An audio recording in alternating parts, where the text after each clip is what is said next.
Cinemação, o seu podcast sobre cinema. Acesse nosso site cinemação.com. Cinemação.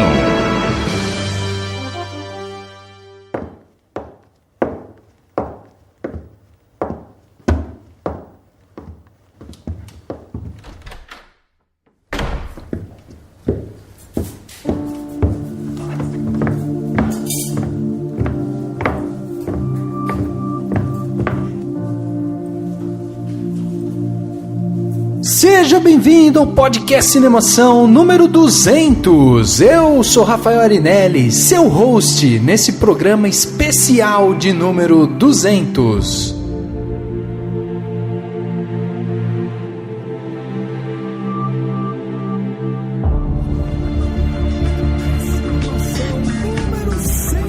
Número 127, número 131, 152, 166, 173, número 199.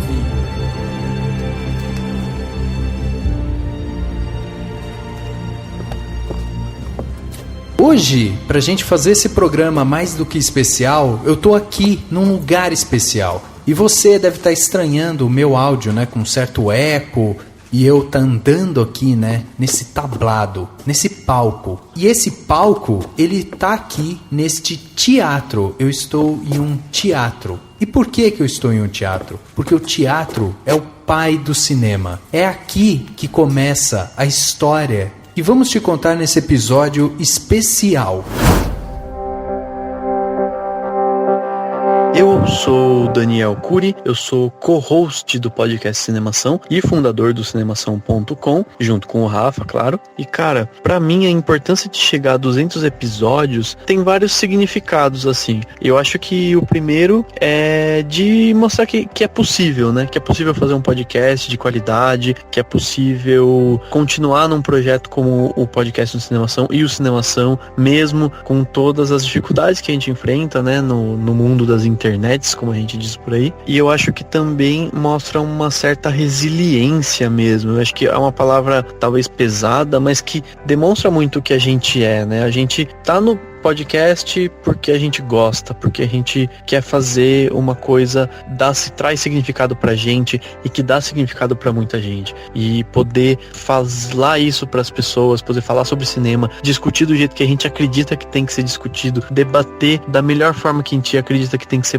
debatido, eu acho que não tem o que pague por isso, né? E claro que a gente busca, né, sempre as formas de monetização possíveis, e é claro que a gente gostaria de melhorar ainda mais, né? Se a gente considerar desde que a gente começou, o Cinemação deu um salto muito grande, né? Do primeiro até o 200 foi muito mais do que 200%, né? Assim, se a gente parar pra pensar. Então foi muito mais do que 1% por episódio, sei lá. E eu acho que é isso, assim, o podcast Cinemação, ele tem tudo pra chegar a números muito maiores e com qualidade cada vez maiores. Eu, particularmente, eu gosto muito da ideia de fazer as pessoas serem um pouquinho melhores depois de ouvir um podcast. Então, assim, nada contra os outros podcasts, nada contra aqueles podcasts que o pessoal fica simplesmente batendo um papo totalmente descompromissado. Mas eu, particularmente, gosto de ouvir podcasts que me façam sair um pouco melhor, que me façam sair com um conhecimento a mais, com um debate a mais, com uma visão diferente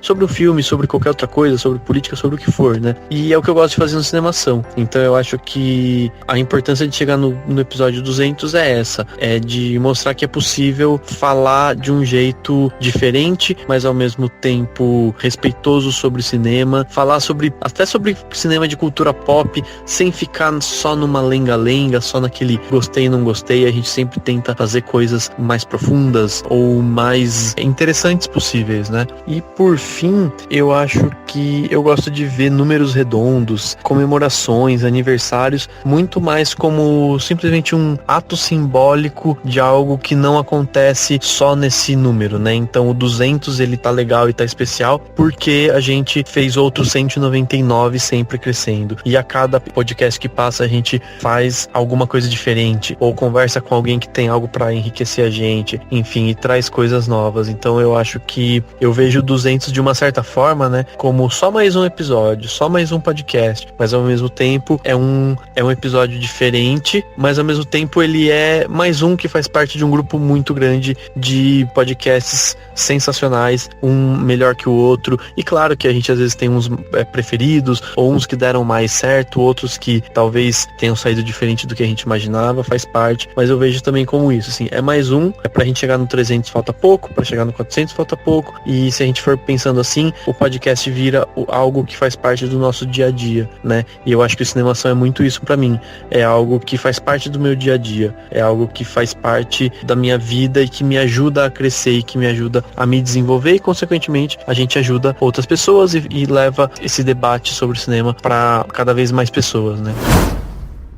Bom, eu junto com o Dani, a gente fundou o Cinemação em fevereiro de 2010.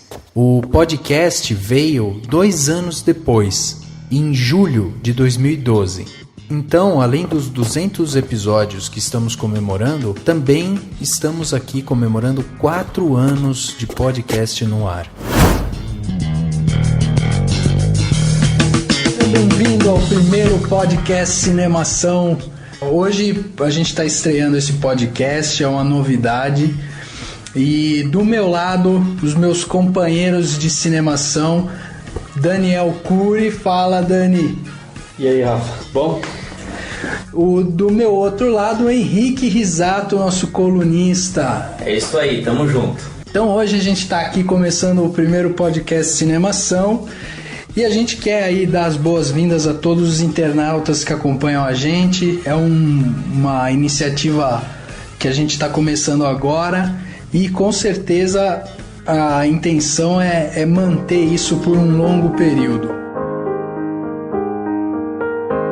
2 anos depois que a gente colocou o primeiro episódio do podcast no ar, 2 anos depois, né, em agosto de 2014, nós estávamos comemorando 100 episódios. E naquela ocasião, a gente chamou várias pessoas que já tinham gravado com a gente durante os 100 primeiros episódios e chamamos eles para conversar um pouco, né, para falar um pouco da sua história e tal, e relembrar o que tinha sido aqueles 100 primeiros episódios.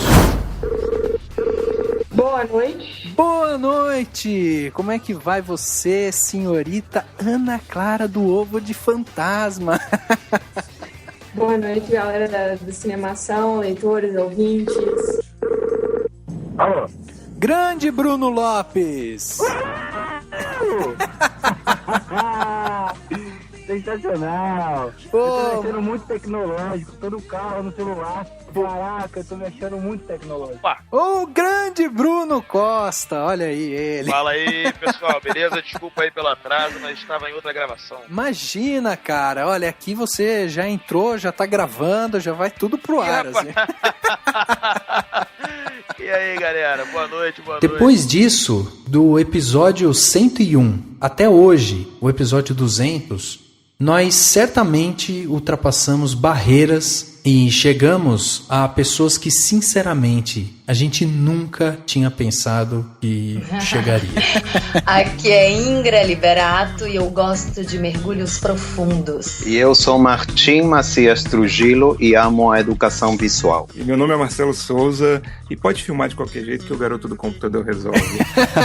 Eu sou Ícaro Silva e eu acho que cada ser é porta-voz da própria história. Sou Afonso Poiar, sou diretor de cinema e eu amo e odeio cinema, entendeu? Lucas Gonzaga e eu vivo de contar histórias todos os dias da minha vida. A voz que aqui fala é minha, meu nome é Letícia Colim e eu queria muito ser uma atriz do Almodóvar.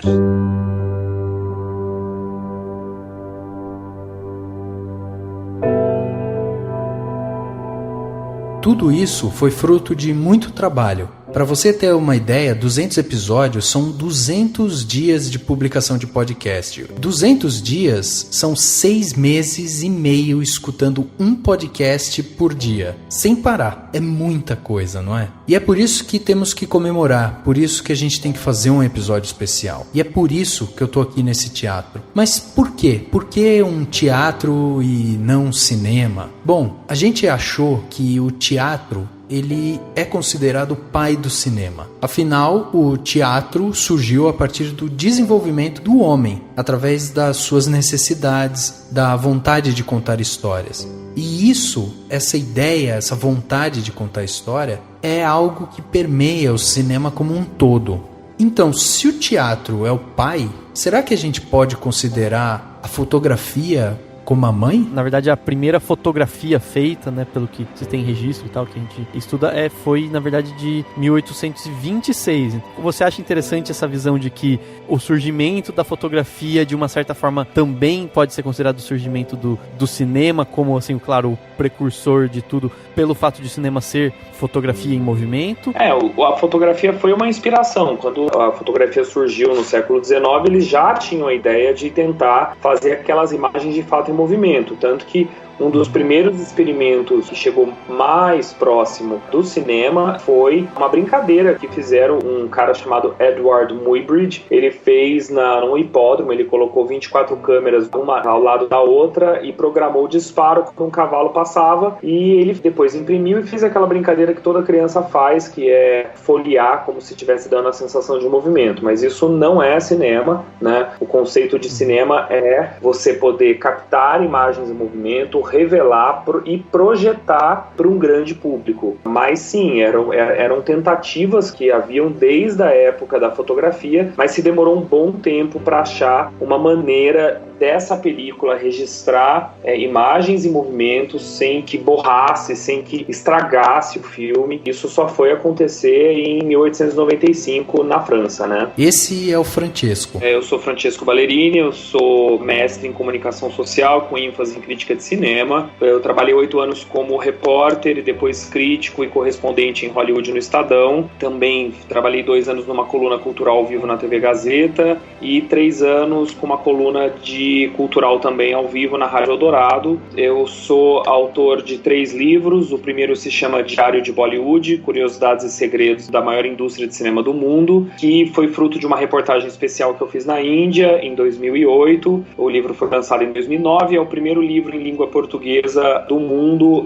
sobre o cinema indiano. Em 2012 eu lancei Cinema Brasileiro no Século XXI e no ano passado eu lancei Jornalismo Cultural no Século XXI, e eu estou trabalhando no meu 4º livro agora. 8 anos eu dou aula de História do Cinema e cursos de direção na Academia Internacional de Cinema. Também dou aula na FAP, no curso de roteiro, na Rio Branco, nos cursos de comunicação. E cinema eu já fiz um média-metragem documentário chamado Bollyworld, que está no meu site, um média-metragem sobre o cinema indiano. Produzi um curta chamado Legacy para uma aluna da Academia Internacional de Cinema. O nosso curta foi para o London Film Festival no ano passado.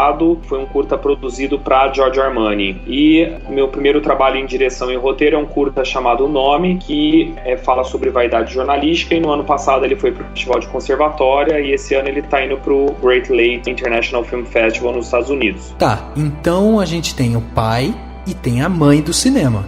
Mas e esse tal de apelido aí de sétima arte? Olha, ele não é chamado de sétima arte por causa das demais. Ele é chamado de sétima arte porque se convencionou chamar dessa forma muito tempo depois do cinema surgir, por conta das outras artes que já existiam. Eu não lembro de cabeça todas elas, mas são as artes plásticas, a escultura, eles chamam de belas artes, o teatro, etc. A música, se não me engano, também. E aí o cinema, quando começou a se convencionar chamá-lo como sétima arte, que isso foi, se eu não me engano, a partir dos anos 30 só, é porque já haviam 6 artes chamadas tradicionais no mundo. Mas esse termo, ele não existiu de uma hora para outra, ele foi surgindo ao longo do século XX, com algumas controvérsias, porque o cinema, como é uma produção industrial, muita gente torcia o nariz com relação ao fato de como que isso pode ser arte. Mas hoje a gente sabe que é, e esse termo já foi inclusive tão usado que ele até no meio um pouco evitado,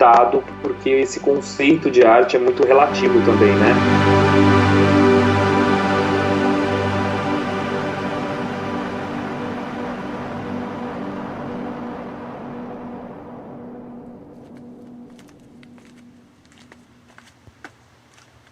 Bom, hoje o episódio é especial e eu não vou ficar aqui só dentro desse teatro. Então, vamos saindo aqui. E aqui, do lado do teatro, Olha só o que a gente tem.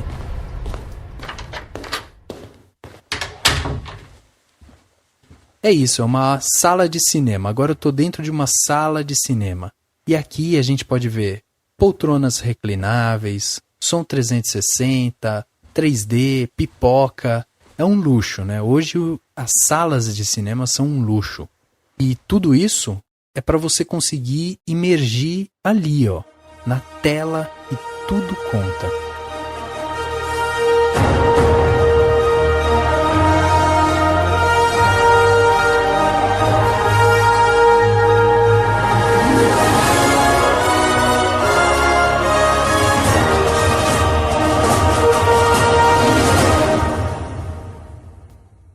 Bom, deixa eu sentar aqui nessa poltrona.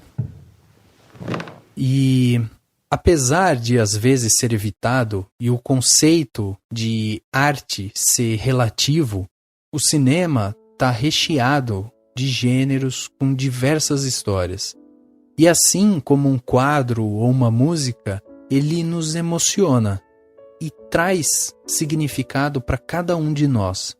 Fala pessoal, aqui é o Henrique Risato, sou autor do Cinemação desde 2011 e para mim cinema significa ir para outros lugares, conhecer mundos novos, mundos diferentes, ver a vida sobre a ótica de outras pessoas, personagens, de pessoas reais, viver aventuras, ter medo, sentir frio na barriga, ter todo esse mix de emoção que só o cinema pode proporcionar. Não o filme, o cinema, o estar no cinema. Para mim, é ser realmente transportado para um mundo novo, onde tudo pode acontecer, como diria Lucas Silva e Silva. Olá, meu nome é Antônio Chachim Dias, mas muitos me chamam de Chachim. E sou ator de cinemação desde abril de 2013. Para mim, cinema significa aquele momento interessante de paz ou simplesmente um momento desejado no qual eu coloco minha cabeça para funcionar de outra forma. É aquele momento no qual eu desligo do universo e aprendo outra coisa. É um momento de paz, um momento desejado. Cinema, ao mesmo tempo, pode significar um momento de paz, uma distração, ou pode significar um aprendizado novo. E escrever sobre esse momento, ou ainda trabalhar em cima dele, participando de um podcast, ou ainda participando de um vídeo para o YouTube, né? É um momento de aprofundar o meu aprendizado. É aquele momento de entender melhor o que passei naquele instante interessante na minha vida, naquele momento interessante de paz. É a hora de compartilhar a minha experiência com as outras pessoas. E é por isso que eu participo do Cinemação. Aprofundar a minha vida e tentar compartilhar um pouquinho dela com todo o pessoal que lê e acompanha o Cinemação. Um abraço para todos e até a próxima.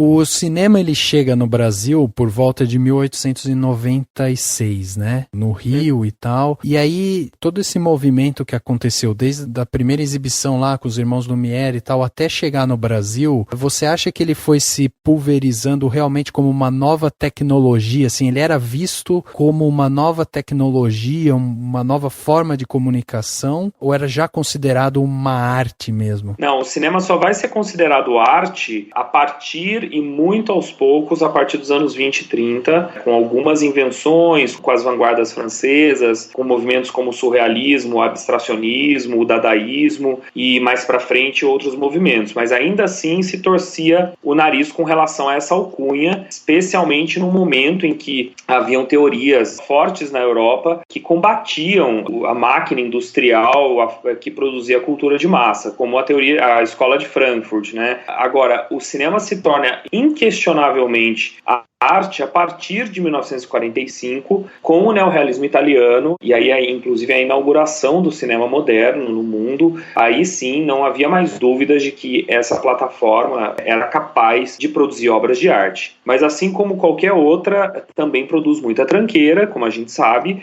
assim como as artes plásticas, assim como o teatro, assim como a televisão, enfim. Então até 1945 havia muito questionamento sobre isso, mas isso vai aos poucos se diluindo com o tempo, e hoje o cinema acabou se tornando a arte do século XX, a plataforma do século XX, então ela é meio que uma vedete do jornalismo, uma vedete de quem cobre, de quem assiste, né? A própria televisão se embasou muito, olhava bastante o cinema também para tentar dar um toque artístico em alguns programas, isso acontece muito no Brasil também. Agora, não se sabe também até quando o cinema vai ter essa aura, mas sem dúvida ele ainda tem, né?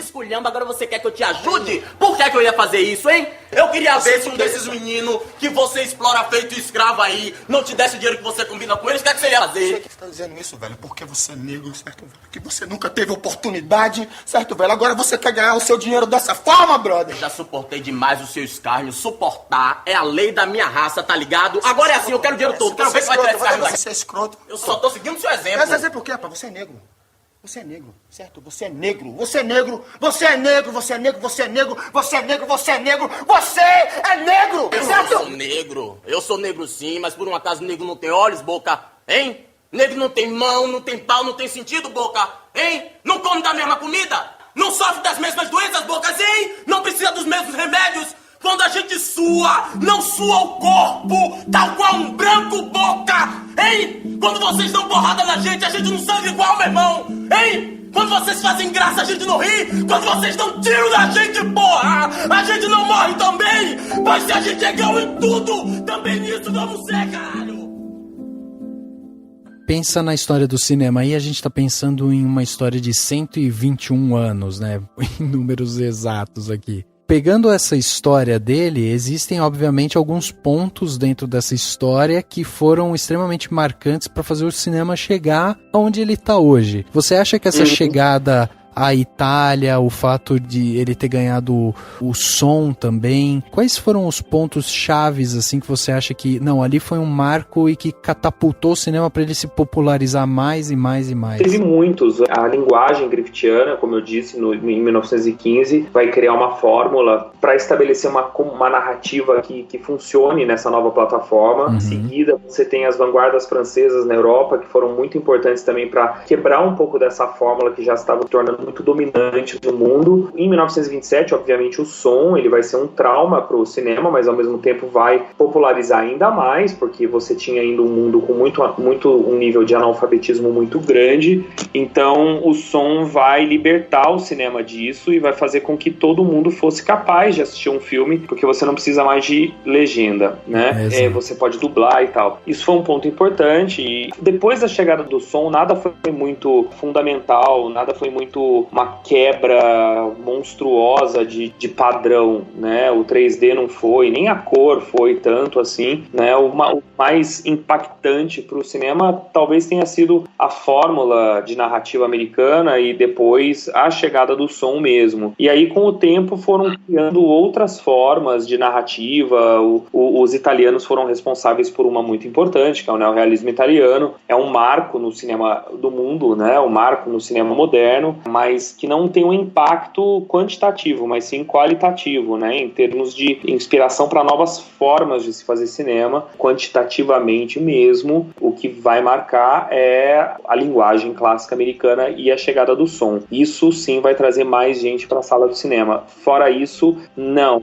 Inclusive, ao contrário, com a chegada da televisão, o cinema sofre um choque muito grande e ele vai recuperar uma parte, mas nunca mais a mesma quantidade, uma parte do seu público nos anos 70, né, com a chegada do formato de blockbuster e tal, uma nova forma de business do cinema que os americanos fazem, mas tampouco vai recuperar toda a força que tinha antes da chegada da TV. Nem mesmo o digital, né? Que barateou os custos e talvez permitiu algumas coisas, alguma liberdade a mais para os cineastas, né? Mas eu imagino que nem mesmo o digital mudou tanto assim, né? Como que você vê? O digital ele afeta pouco quem tem muito dinheiro. O topo da pirâmide cinematográfica foi pouco afetado. Agora sim, com a crise, eles pensam mais nisso. Mas não, a tecnologia digital ela vai ser sim uma revolução, mas não para a grande indústria, e sim para baixo e médio orçamento. Torna muito mais fácil fazer cinema, né? né? Só que também tem o outro lado da moeda. O mundo digital também vai ser um calcanhar de Aquiles para os próprios cinemas, porque as pessoas começam agora a ter muito mais outras formas de ver produto audiovisual e fazer e baixar, e então o cinema tradicional vai sofrer muito com isso. As salas de cinema tem muito menos gente hoje do que antes do advento do digital, porque agora tudo é pulverizado, todo mundo faz audiovisual hoje, né? Então, para você distinguir a questão da qualidade, os festivais recebem centenas de curtas, de longas, o tempo inteiro, e isso faz com que agora os critérios de escolha, de curadoria, sejam muito mais complicados do que antes. Mas, sem dúvida, o digital vai contribuir de sobremaneira para a base, para, sim, democratizar a produção, mas não significa que é uma democratização da distribuição, da exibição. Existem outras formas, não necessariamente são caminhos também lucrativos e firmes para se criar indústrias fortes também ao redor do mundo.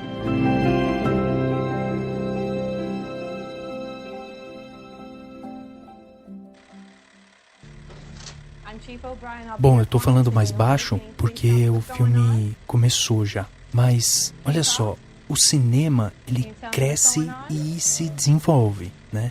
E ele ganha novas formas de atingir as pessoas, de se popularizar, de se tornar objeto de estudo para cada um de nós, né?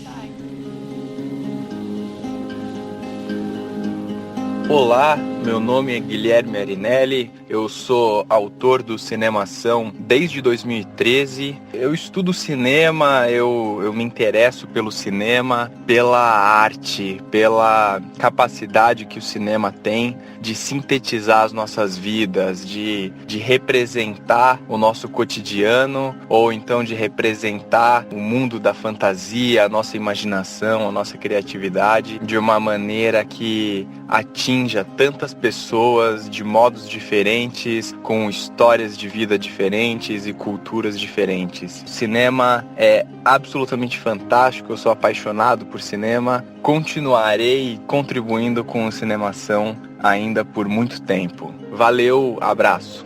Meu nome é Braulio Giordano, eu sou autor do Cinemação desde 2014. Eu estudo cinema porque é uma arte que tem o poder de englobar diversidades de pensamentos e ideias. Acredito que quando numa arte se tem imagem, som e texto, não que o cinema se resuma a isso, mas ele apresenta tais atributos como possíveis e quase que inerentes ao seu fazer. Acho que podemos desta forma aumentar o leque de entendimento do mundo que nos rodeia. O cinema é rodeado de afetos e quando traz um tipo de afeição ou paixão humana, tendo a Spinoza como referência, tal tipo de afeto então pode nos atingir de formas completamente diferentes, ou seja, varia de pessoa para pessoa, mesmo sabendo que existem variações padronizadas de sensações nas quais um diretor pode certamente saber utilizá-las e acertar o alvo procurado, emocionando assim, por exemplo, sua audiência. Porém, apesar disso, vejo o cinema como um tipo de arte bela em si, e não sendo bela no sentido de ser distinta do feio, mas bela para além da beleza material. Considero como uma arte totalmente humana, por isso que eu amo o cinema. Meu nome é Cauê Petito e eu sou autor do cinema exatamente dia 10/7/2014. Mais de 2 anos aí então, e eu estudo cinema porque... Exatamente, porque algo que vai além da minha compreensão. O cinema em si, a linguagem, eu nunca vou me esquecer daquele primeiro encanto que se tem pelo cinema. E isso acontece às vezes num filme aleatório, num filme que pode até não ser bom. Acontece em momentos inesperados. E provavelmente foi isso. Desde que me conheço por gente, eu sou apaixonado pela linguagem, por essa característica do cinema de emocionar, de conseguir provocar reações, de conseguir extrair reações com a imagem, com o som. E é isso, sabe? É algo que a gente tenta entender de uma forma racional, mas acaba sendo maior que a gente. Ele pode literalmente unir as pessoas. Olá galera, meu nome é Felipe Ferreira, eu sou colunista do Cinemação desde janeiro de 2014. Assino a coluna Rochas, o filme por trás do roteiro, e agora a recém-lançada Rochas em Cores, na qual eu falo sobre cinema de gênero. Tudo cinema porque me atrai muito essa questão da narrativa cinematográfica, dos olhares que o cinema proporciona, nos coloca na cena para dialogar com a nossa sociedade, com o nosso comportamento, com o comportamento humano, com as indiciocrasias do homem e as suas ambiguidades. Isso me encanta, essa análise em cima da narrativa audiovisual, do roteiro, da construção dos personagens, poder falar disso e debater, entrevistar pessoas ligadas ao cinema, atores, produtores, diretores, é gratificante, é engrandecedor e vamos que vamos.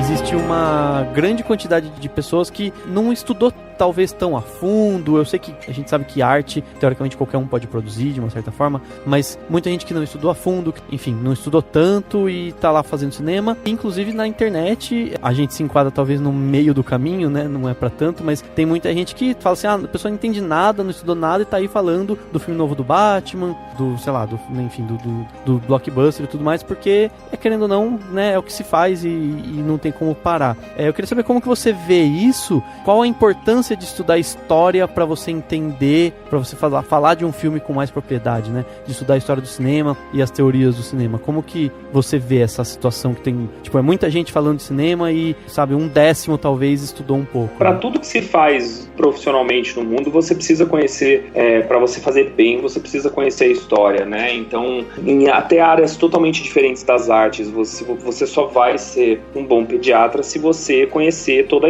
a história da pediatria, para você saber como diagnosticar, como fazer cirurgia, etc. Se você for um cirurgião pediatra, mas na arte não é diferente, né? Você só faz alguma coisa relevante no mundo se você tem um grande conhecimento do que já foi feito antes. E isso até teóricos, sociólogos dizem com propriedade, como Pierre Bourdieu, que é um sociólogo que eu utilizo muito nos meus livros, e ele fala isso, né?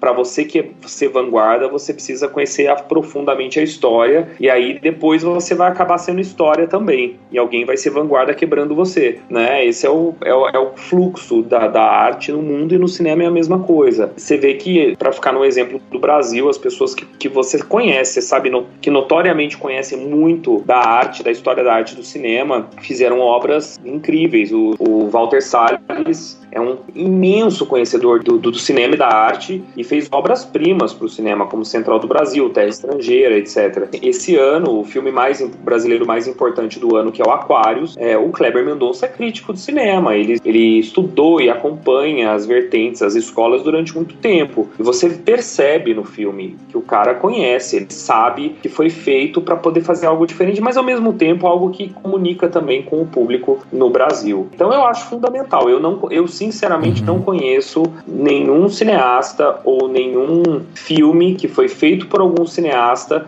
cujo filme seja relevante e a pessoa não tenha conhecimento da história, dos grandes mestres. Você pode até, é o que eu falo para os meus alunos, você pode até odiar Glauber Rocha, mas se você quer ser um grande cineasta brasileiro, você tem que entender o que foi ele e a importância dele. É fundamental, eu acho que é sine qua non, é imprescindível, na verdade. Você tem algum tipo de sensação negativa, assim, você fala, nossa, que ódio desse, sei lá, de alguém, ou de alguém que tá falando e não sabe o que tá falando, ou de alguém que tá fazendo cinema? Você tem isso ou não? Pra você tá tudo bem? Faz aí. Hoje em dia tem muito site, muita blog, no meu curso de jornalismo cultural eu falo muito isso. O grande problema hoje é peneirar, porque você tem um oceano de bobagens e que as pessoas compartilham e aí os leigos acabam levando a sério e tal. Eu nem fico, na verdade, eu não ligo. Eu acho que é um processo natural. Com o tempo, o público, o leitor, o internauta vai procurando aquele que tem as opiniões mais fundamentadas.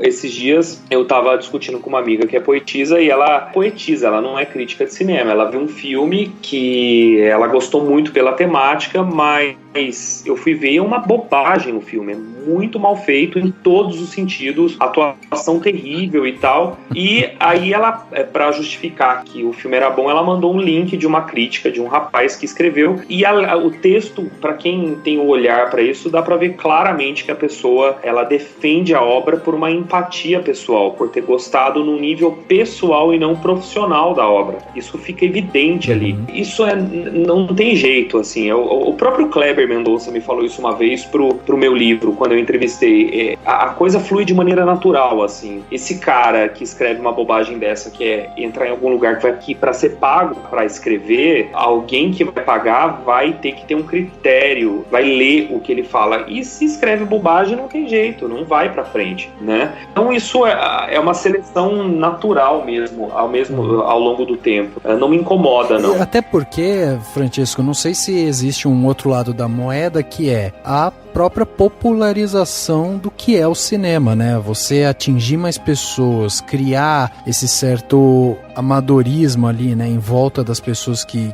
consomem a mídia e tal, mas que querem também estudar e tal. De uma certa forma, você não deixa de estar também incentivando a busca por mais conhecimento da cultura e tal. Você abocanhando uma maior quantidade de pessoas, você também consegue pincelar mais pessoas também interessadas em se aprofundar naquela arte. Sim, né? Com certeza. Agora é uma questão de filtro, né? O grande problema da digitalização hoje é que as pessoas elas estão perdidas. A internet existe há pouco tempo, então as pessoas estão completamente perdidas ainda. Elas leem, assistem qualquer coisa porque os meios tradicionais perderam força como guias, como filtros para o leitor, para o espectador. Então, eu, por exemplo, quando eu quero ver, eu quero ir numa peça de teatro bacana, eu vou correr atrás de um guia ou de um caderno de cultura que tem credibilidade para mim e cujos críticos eu balizo, né, para correr atrás. Eu não vou colocar no Google, ver qual peça de teatro tá. O consumo de arte não pode ser como a gente faz, por exemplo, colocar no Google aquilo que está mais perto da gente em termos de supermercado, de banco, né? Não é assim. Então, você precisa de alguém que faça um filtro, até porque consumir arte, consumir entretenimento, consome-se recursos financeiros e tempo. Então, não há nada mais, pelo menos para mim, mais incômodo do que você perder tempo e às vezes dinheiro com bobagem, né? Então esse filtro, ele é muito importante e com o tempo o leitor, o internauta vai começando a perceber, vai abandonando aqueles sites ou aqueles veículos que acabam não tendo uma linha, né? Ou mesmo vai percebendo o próprio perfil de cada produto. E isso até na mídia tradicional acontece. Você tem revistas de cinema, poucas, mas você tem revistas de cinema no mercado que você percebe, não precisa comprar 2 edições para perceber claramente que a revista só fala de filmes hollywoodianos, né? Ela só dá destaque para produções americanas. Então, chega no momento que o leitor fala, puta, mas será que é só os americanos que fazem filme bom? E ao contrário, há muito tempo tá muito difícil você ir para o cinema, para uma rede grande de cinema, e você ter certeza de que tem uma produção hollywoodiana boa para se ver. Eu faz bastante tempo que eu não vou no cinema e vejo uma grande obra, por exemplo, de Hollywood. Mesmo o Oscar tá bastante fraco de produções nos últimos anos. O que está salvando o cinema é justamente a produção de outros países, que tem menos dinheiro, mas que são mais ousados. O cinema iraniano, o cinema romeno, o cinema argentino está fantástico. Os americanos estão fazendo muito bem hoje série de TV. Eles estão, de fato, produzindo o que tem de melhor de série de TV no mundo hoje. Mas cinema não. Agora, existe uma tradição por trás. E aí a pessoa acaba, talvez, indo por uma propaganda mesmo, né, na internet, e não necessariamente consumindo um bom produto.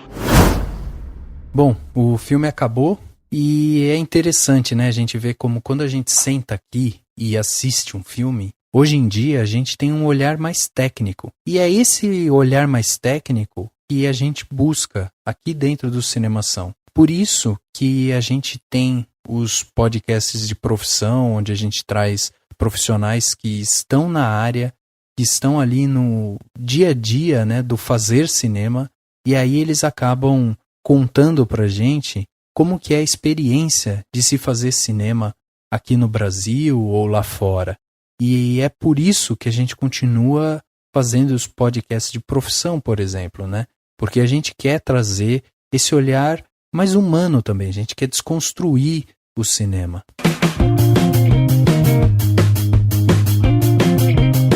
Lucas, pra gente começar esse papo aqui, né, sobre a profissão, vamos começar do princípio, que é justamente a nomenclatura. Você, a gente pode te chamar o quê? Infernal.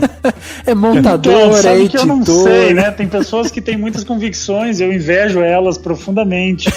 Eu não tenho nenhuma convicção a respeito do assunto.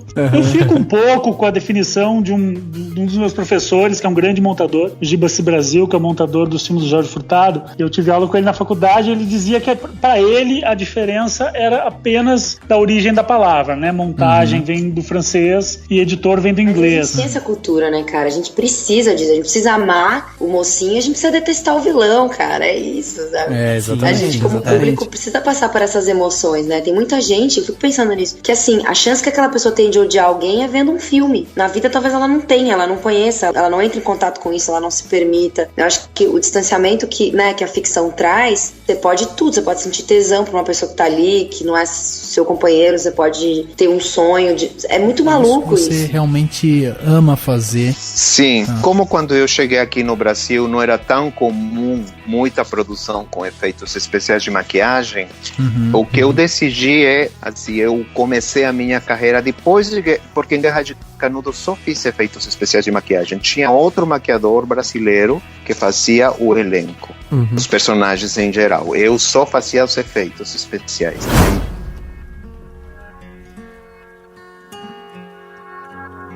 Você consegue dizer pra gente mais ou menos como você vê onde a gente tá hoje? Como que você classificaria esse momento que a gente tá vivendo dentro do cinema hoje? É um momento de popularização, de digitalização? Como que você enxerga hoje o cinema sendo consumido e produzido? O cinema eu acho que está sendo em alguns países, mas por enquanto aqui ainda não tanto, mas ele vai ser a próxima vítima da digitalização, né? Que é a vítima principal fatal foi a indústria fonográfica, que não existe mais praticamente, né? Quando você tem uma cantora no nível da Madonna, não havia nada mais pejorativo para um músico no século XX do que ser um músico sem gravadora. Quando você tem uma Madonna sem gravadora e ela fala, eu quero ser assim, e é assim que se sustenta hoje, a indústria fonográfica foi pro lixo, ela não existe mais, ninguém compra mais CD, né? Só os nostálgicos, as pessoas usam Spotify e iTunes ou baixam. A indústria fonográfica acabou. Agora, a indústria cinematográfica morre de medo disso acontecer por duas ameaças. A primeira é essa questão da internet com velocidades cada vez maiores, aliado a televisões de maior qualidade digital, de exibição, que sim, são sim ameaças para o cinema. O cinema não vai morrer, ele vai continuar existindo. Por exemplo, eu sempre digo que há diretores específicos que eu só vejo no cinema. Meus favoritos eu só vejo no cinema. Mas antigamente eu ia todo final de semana ao cinema ver 3 filmes por dia, sábado e domingo, antes mesmo de eu virar crítico. Isso no final dos anos 90 e início dos anos 2000. Hoje eu não faço mais isso. Hoje o entretenimento doméstico ele te supre muito bem. A outra grande ameaça para o cinema é a questão da maior competitividade, né? Você tem plataformas como Netflix, como YouTube, que sim são grandes ameaças para o cinema. Por isso que os estúdios americanos estão tentando se virar e tentar se aliar ou adquirir ou juntar com essas plataformas. Então, não vai desaparecer, mas você percebe claramente, por exemplo, em Hollywood, que sinal da crise quando eles só estão apostando em franquias que já deram certo antes, como essas franquias, essas bobagens, tipo Se Beber Não Case, essas coisas que o tempo inteiro estão voltando no cinema, porque é uma aposta menos arriscada do que começar uma produção original hoje. Sempre falo que o melhor sintoma, termômetro para ver como está a indústria cinematográfica é os indicados a melhor Oscar de roteiro original todo ano, para você ver a qualidade que está acontecendo. Então o cinema tem essa questão, mas não é nada trágico, assim, as plataformas vão se adaptando. Poucas as plataformas de comunicação do mundo que desapareceram por conta de uma nova tecnologia. O cinema vai continuar existindo, mas eu acho que ele vai ser um luxo em termos de, assim como hoje, são pouquíssimos os músicos que vivem de venda de CD, eu tenho uma sensação de que vão ser cada vez menos os cineastas que vão poder dizer que vivem do que faturam na tela grande. Eles vão ter que se virar com outras formas também. Assim como os músicos hoje têm que viajar o mundo inteiro para fazer shows, porque do contrário eles não vão faturar tanto ou nada, na verdade, né? Você falou até das séries, né, que os americanos estão fazendo séries excelentes. Você acha que, de uma certa forma, as séries que estão sendo feitas hoje também não são cinema, assim? A partir do momento que a gente pode consumir o cinema em casa, na televisão, e a gente vai ver a série também em casa? Porque eu já até comentei aqui no podcast, né? Às vezes parece que o audiovisual tá se mesclando de uma maneira que daqui a pouco a gente vai ter até dificuldade de definir. Daqui a pouco eu vou poder fazer uma produção que eu sei lá se é uma série, se é um filme, o que é. Eu vou botar ele onde eu conseguir. Olha, as séries de TV americana são espetaculares. Eu sempre digo que o ponto inicial da era de ouro das séries americanas é a família Soprano. Eu não consigo ver uma ligação entre o cinema americano e as séries. Assim, o cinema americano tem uma forma de narrativa, as séries são muito mais ousadas hoje em dia, elas têm uma profundidade de personagem muito maior. Eu não me lembro de ter visto nenhuma série cuja ideia nasceu primeiro num filme, eu não me lembro, e se existia eu nunca vi, e tampouco o contrário, uma série que depois virou um filme. Até talvez gostaria de ter essa experiência para ver como é que é, mas porque na verdade as duas funcionam muito bem, muito longe uma da outra. É claro que os produtores são os mesmos, os estúdios americanos, as produtoras americanas, é tudo ali, tá tudo entre eles, mas as formas de narrativa, a construção dos personagens é totalmente diferente. O que está a favor das séries é o tempo, né? O tempo que eles têm para construir personagens mais profundos e tal. Mas isso não é garantia de nada. É a questão da ousadia mesmo, né? Eu sempre falo nas minhas aulas de audiovisual que quem ia imaginar, o cinema americano ficou tão recalcado, tão conservador, tão enrustido, tem cegamente uma fórmula. Para você fazer sucesso, você tem que ter uma mocinha ou um mocinho bonitinho, a história tem que se passar em Nova York ou na Califórnia, ele tem que ser bem sucedido ou mal sucedido que fica bem no final, tal happy ending e tal. Quem ia imaginar que a maior série de todos os tempos, depois de Soprano, seria sobre um velho, doente, careca, com câncer, que mora no meio oeste americano, num lugar horrível em termos de fotografia da beleza estética que se via em Nova York ou Califórnia, e o cara é um professor de química frustrado que vai fazer metanfetamina para deixar dinheiro para a família, porque ele vai morrer e vai virar o maior produtor de metanfetamina do mundo, né, que é o Breaking Bad. Ou seja, essa série tinha tudo para dar errado. O elenco é feio, é velho, o menino, o filho dele, tem problema mental, ou seja, você tem tudo que foge do padrão, e no entanto é a maior série depois de Soprano, né? Ou seja, por quê? Porque o roteiro é impecável, não tem nenhum nó ali. Tudo, se você for ver e rever, tudo faz sentido, tudo é muito amarrado, os personagens são impecavelmente bem construídos. Mas por quê? Porque a televisão americana construiu uma fórmula também, que é escrita nas mãos de muitos roteiristas, sob a tutela de um produtor executivo ou de vários produtores executivos, como é o caso House of Cards, em que eles analisam tudo ao longo do tempo, mas ao mesmo tempo sem o medo que o cinema americano tem, que é o medo de não agradar uma grande parcela do público. Infelizmente, quando uma indústria fica muito grande, ela também se engessa, que é o caso do cinema americano. E a televisão, ela começou pequena, a HBO, ela sabe que ela fazia série para um nicho. Então ela pode apostar, ela pode ousar, porque ela sabe que se ela não der certo aqui, com o tempo, aquela série vira um clássico, vira imortal, como é Soprano. Então, a hora das séries agora é justamente isso, quebrar preconceitos, quebrar barreiras. Eu estava hoje no médico e eu vi a TV mostrando que a 8ª temporada do Modern Family vai ter a primeira transgênero da televisão. Então, as séries americanas estão suprindo aquilo que o cinema americano não está fazendo, que é ousar, né? Me dá uma preguiça imensa essas estreias que tem toda semana do cinema americano. É muito raro, eu não me lembro qual foi o último grande filme americano que eu fui ver no cinema, porque é tão previsível que eu prefiro esperar estar na televisão, né? Em compensação, as séries não. As séries você espera calorosamente a próxima temporada, porque elas estão muito bem construídas. Mas você acha que existe algum tipo de movimento interno lá, ou até mesmo de outros mercados, europeu e tal, de tentar de alguma maneira mudar essa história que está sendo escrita agora?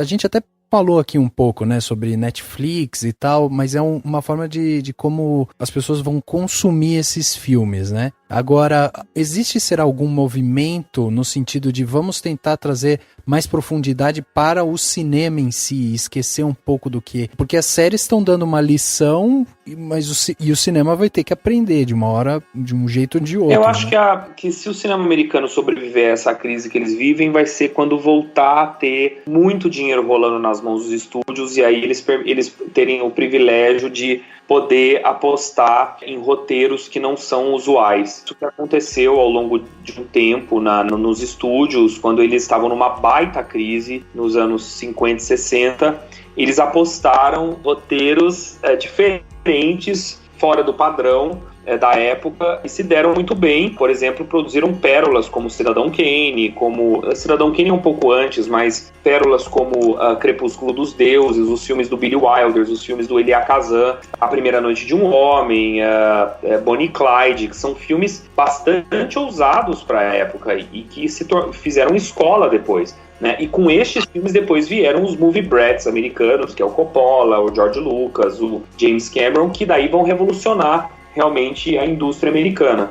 Você talvez precisaria disso, você precisa que os estúdios estejam abertos a ousar um pouco mais. Mas ousar não é você colocar coisa polêmica ou chocante. Ontem mesmo eu estava indo dormir, eu coloquei não sei se era na Globo, ontem não, na segunda-feira, no Domingo Maior, estava passando um filme do Adam Sandler que o começo mostra uma professora fazendo sexo com uma criança de 13, 14 anos, um menino, depois ele vira um garanhão e tal. É uma coisa tão imbecil, querendo pegar a questão da ousadia de falar coisas que vão ser polêmicas, mas na verdade é um roteiro tão tacanho que aquilo não é ousar. Ousar é você pegar, para dar um exemplo dos últimos que eu lembro, e olha quanto tempo tem essa produção, é você pegar, por exemplo, uma história de uma menina gordinha que quer ser Miss Universo, Miss América, não me lembro, e ela leva a família inteira numa van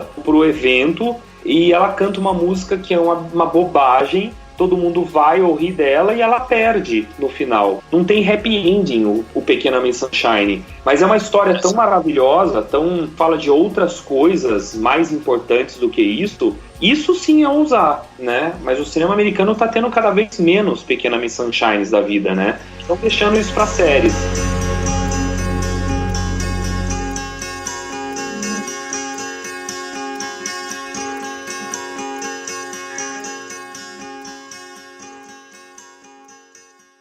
A popularização do cinema fez surgir muita coisa, e é impressionante como alguns filmes simplesmente marcam o nosso coração.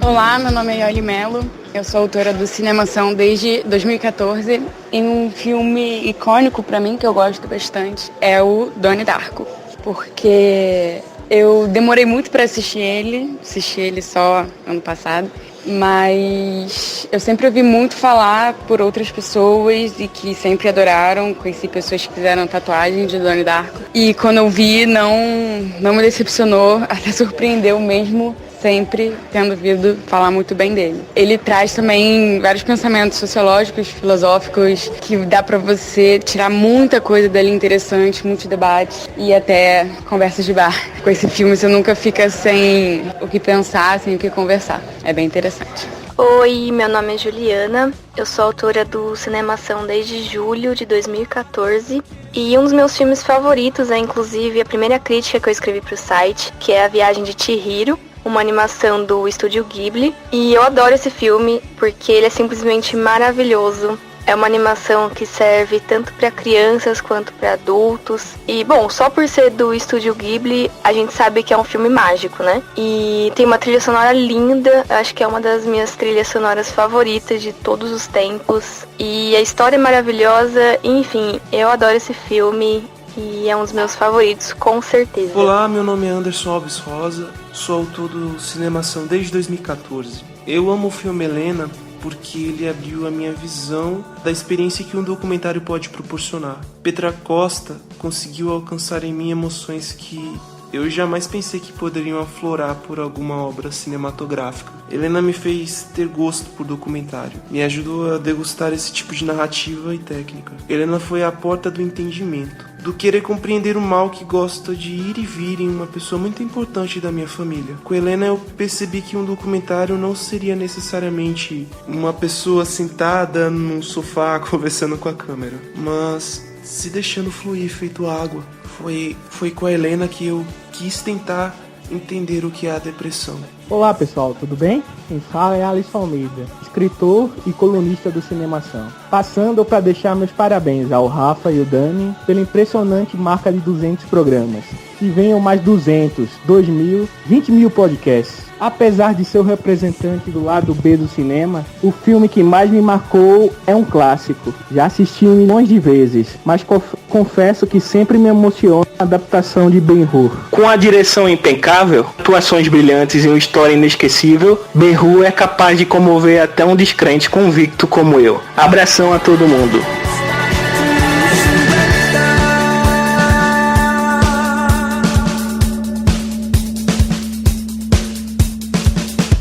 Aqui no Cinemação, nós temos uma filosofia de tentar, de alguma maneira, desconstruir o cinema. A gente quer tornar ele mais acessível para as pessoas, porque a gente quer aquecer o mercado, a gente quer qualificar o mercado, a gente quer inspirar o mercado, a gente quer fazer com que as pessoas consigam enxergar o cinema como algo acessível, como algo próximo. E é essa uma das missões aqui dentro do Cinemação.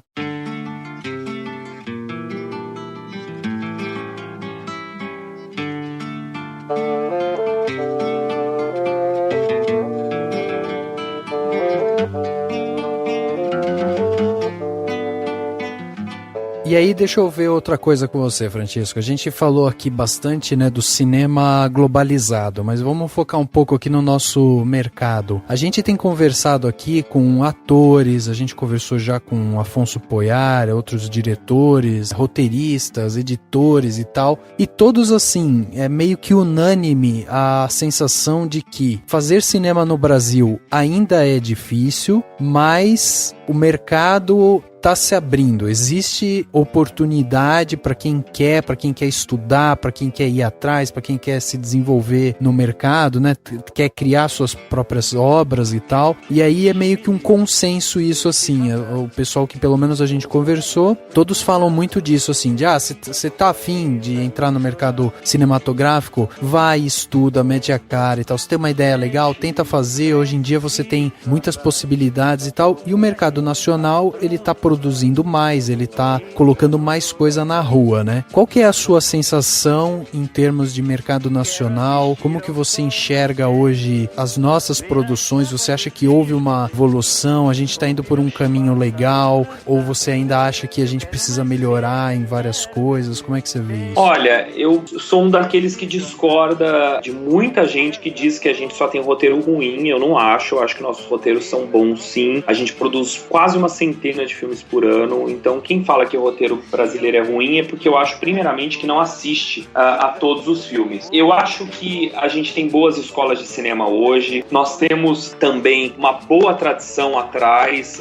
da gente, e tem muito, apesar do novo governo talvez mudar um pouco isso, mas tem muito dinheiro, muito recurso para a produção cinematográfica. E a digitalização, como a gente já falou, já democratizou também o cinema. Acontece que existem coisas no Brasil que não se resolveram com o tempo. Como, por exemplo, duas coisas que eu sempre sou muito crítico e que eu falo isso constantemente, e eu insisti muito nessa questão no meu livro, por exemplo, que é a questão da integração do cinema brasileiro com outras plataformas, especialmente a televisão. O cinema brasileiro não é casado com a TV, e isso nem mesmo a Globo conseguiu fazer isso tão bem. A gente não vê, ao contrário dos europeus que veem as produções deles com muita frequência nas TVs abertas e fechadas lá. Melhorou um pouco, a lei da TV paga tem um acesso maior, mas ainda assim isso é um problema. E o outro é o circuito de distribuição e exibição. As distribuidoras brasileiras são ainda muito pequenas, não conseguem competir com as distribuidoras estrangeiras, que têm um poder enorme e vão priorizar sempre a produção americana, porque é a ordem que vem de Los Angeles. E o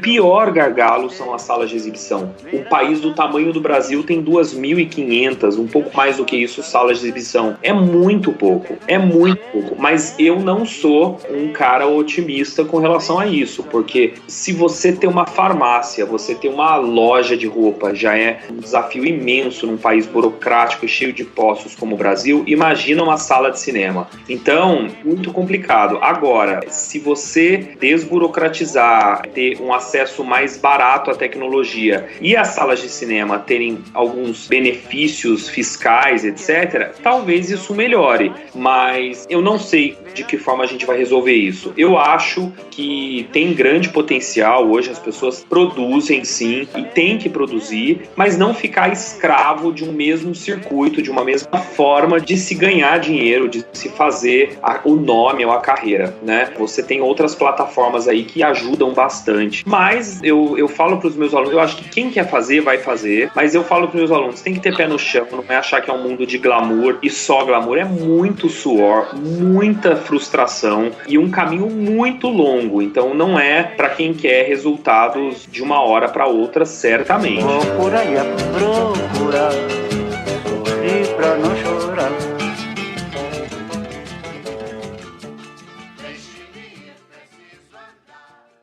O mercado é otimista, o cinema não vai acabar, nossas produções estão crescendo. Amigo, a oportunidade está aí.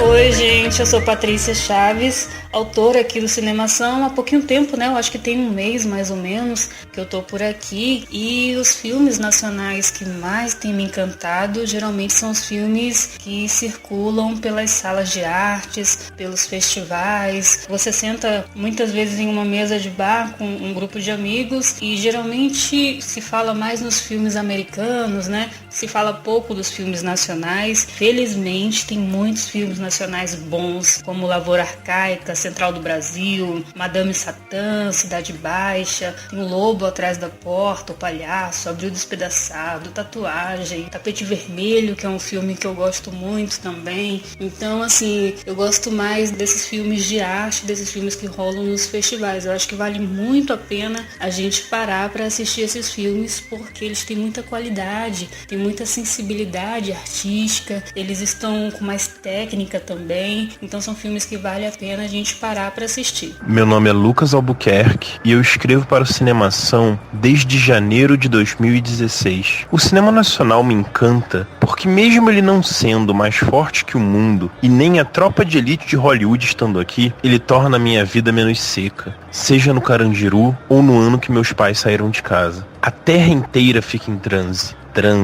ainda que toda nudez seja castigada. Qualquer coisa reze, bem alto para a compadecida. Que horas ela volta mesmo? Pois eu sou só um menino e um mundo. Este mundo que é um bicho de 7 cabeças. Seja no Rio 40 Graus ou na Central do Brasil, todo o som ao redor deve ser considerado. Cinderela Baiana, Dois Filhos de Francisco e até Xuxa os Doentes. Pois é, cinema brasileiro, meu passado também me condena. Se eu fosse você, não seguiria os 10 mandamentos. Afinal, o que seria da Dona Flor e seus 2 maridos? Olá, meu nome é Will, sou autor do Cinemação desde 24 de agosto desse ano. E o cinema nacional me encanta por diversos motivos, mas principalmente pela sua diversidade. Temos filmes de estilo estadunidense como Cidade de Deus, um dos maiores filmes do século XXI, que tem fotografia, atuações e montagens espetaculares. E também estilo europeu, como Boi Neon e Aquários, que inclusive são para mim os 2 melhores filmes de 2016. Além disso, temos nomes já consagrados mundo afora, um deles do gênero que eu mais gosto, o terror. Zé do Caixão reinventou a forma de realizar projetos de baixo orçamento com A Meia-Noite Levarei Sua Alma, utilizando efeitos práticos, que até hoje funcionam muito bem, causando inveja em vários filmes para dar sustos que Hollywood produz em massa todo ano. Também temos Glauber Rocha, Padilha e mais recentemente o Kleber Mendonça Filho, mas aí ficarei aqui falando por horas. Enfim, viva o cinema, a cultura e a arte nacional.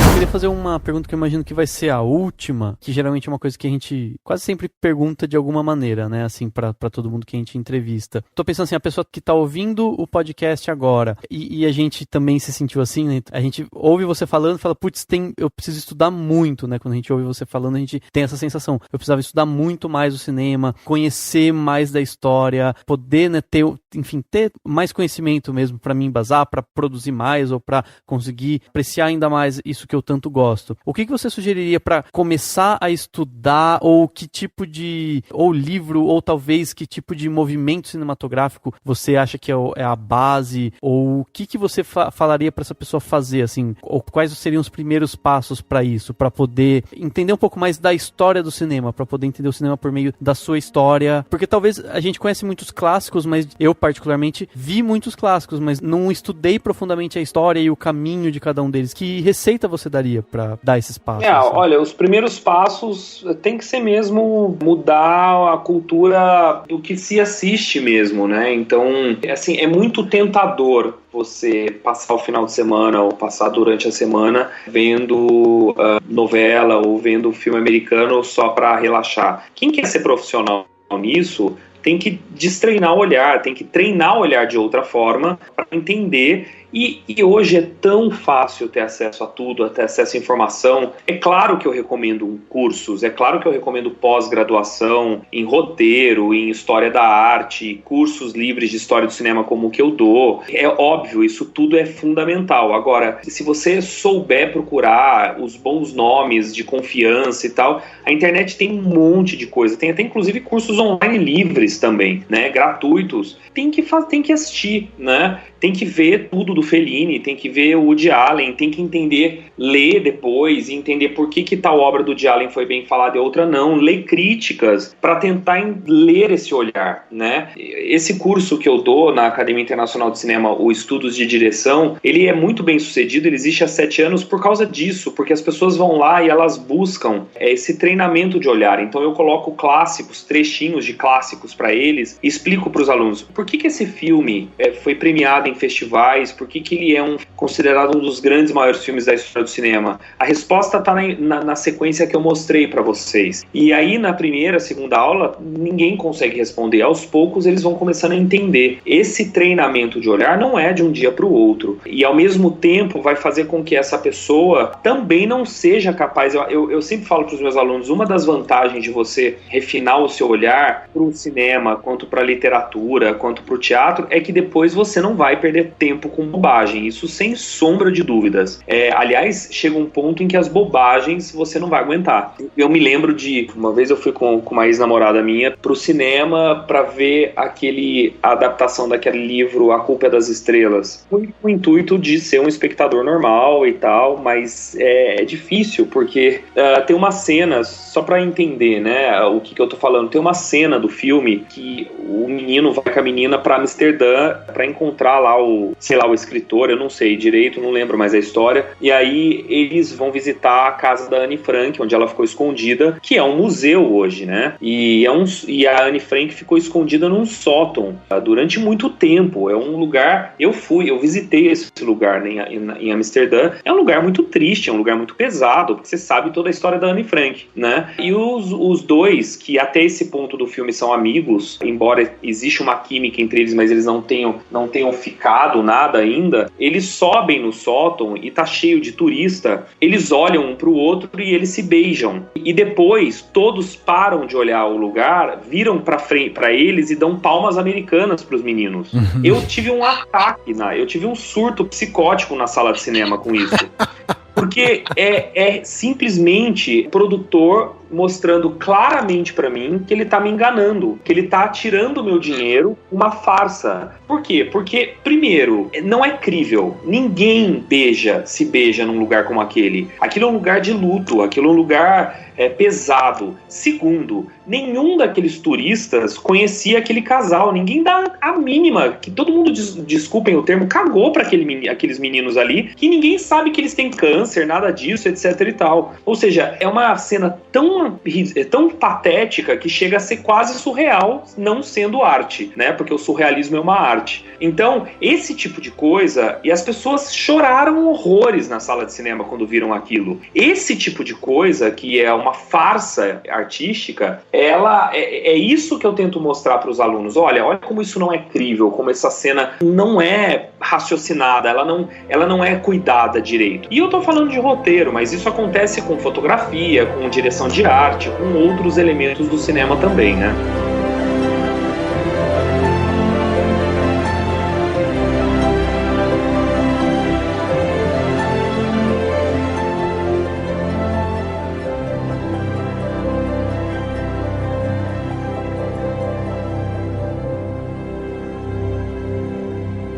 São 6 anos estudando cinema de forma informal e formal. São 4 anos fazendo podcasts semanais para falar um pouco de assuntos que nos interessam e que acreditamos interessar vocês. É um prazer incrível receber um e-mail, uma mensagem, uma sugestão, uma crítica de quem nos escuta. Saber que tem pessoas aí do outro lado nos escutando dá vontade de querer fazer mais e mais. Agora eu vou sair do cinema.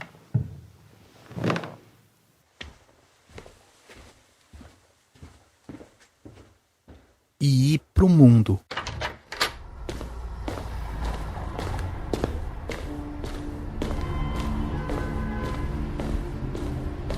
E é aqui que as coisas acontecem. O cinema é nosso mundo paralelo e nos traz experiências como ninguém.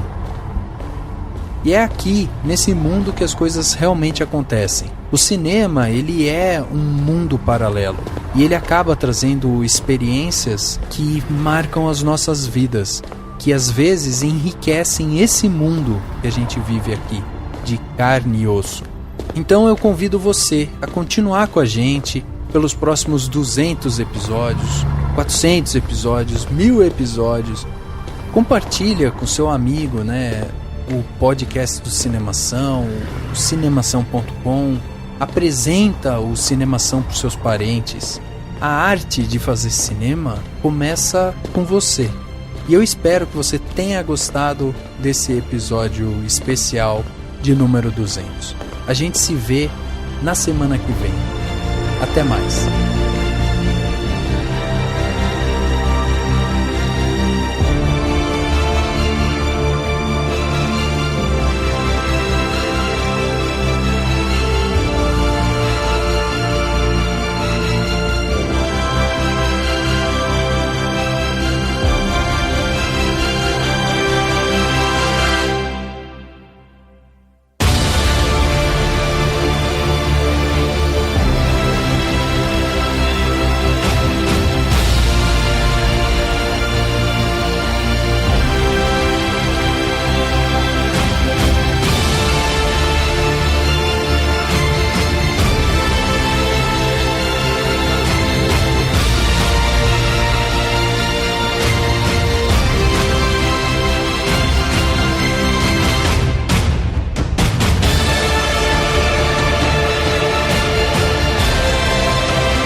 podcast foi editado pela Isso Aí Design. Tudo isso é forma com função. É design estratégico. É isso aí.